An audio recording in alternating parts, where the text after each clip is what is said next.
नमस्कार. Top news मराठीच्या afternoon महाराष्ट्रमध्ये आपलं स्वागत. पाहुयात महत्त्वाच्या टॉप स्पीड न्यूज. नाफेडद्वारे सोयाबीन खरेदीचा आज शेवटचा दिवस. नाफेड केंद्रांवर शेतकऱ्यांच्या लांबच लांब रांगा. खरेदीसाठी मुदतवाढीची शेतकऱ्यांची मागणी. पुण्यात जीबीएसचे एकूण 170 संशयित रुग्ण. 33 पुणे पालिका हद्दीतील तर 86 रुग्ण पुणे उपनगरातील. पिंपरी चिंचवडमधील 20 रुग्ण तर 21 पुणे ग्रामीणमधील. 8 रुग्ण इतर जिल्ह्यामधील. पुण्यात 62 रुग्ण आयसीयू मध्ये तर 20 रुग्ण व्हेंटिलेटरवर. राहुल सोलापूरकरांच्या घराबाहेर सलग तिसऱ्या दिवशी पोलिसांचा मोठा बंदोबस्त. कुठलाही अनुचित प्रकार घडू नये म्हणून पोलिसांचा तगडा बंदोबस्त. सोलापूरकर यांच्या विरोधात शिवप्रेमी मात्र आक्रमक.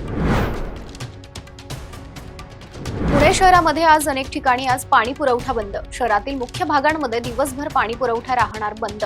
जलवाहिन्यांच्या दुरुस्ती आणि देखभालीचं काम. 7 फेब्रुवारीला उशिराने येणार पाणी. पुण्यामध्ये आज सलग दुसऱ्या दिवशी संजीवराजे निंबाळकरांच्या घरी आयकर विभागाची तपासणी सुरू. निंबाळकरांचं निवासस्थान आणि गोविंद दूध डेअरीबाबत चौकशी सुरू. एकाच वेळी पुणे फलटण येथील निवासस्थानी छापेमारी. विविध ठिकाणच्या आर्थिक व्यवहारांबाबत चौकशी सुरू. पैशाचा तगादा असह्य झाल्याने 35 वर्षीय तरुणानं टोकाचं पाऊल उचललं. धाराशिवच्या तरुणाची राहत्या घरात गळफास घेऊन आत्महत्या. तिघांविरोधात आनंदनगर पोलीस ठाण्यात गुन्हा दाखल. शिवभोजन थाळी योजना बंद होण्याची शक्यता. फडणवीसांकडून मंत्रिमंडळ बैठकीत योजनेचा आढावा घेण्याच्या सूचना. योजना सुरू ठेवण्याचं छगन भुजबळ यांचं मुख्यमंत्री देवेंद्र फडणवीसांना पत्र.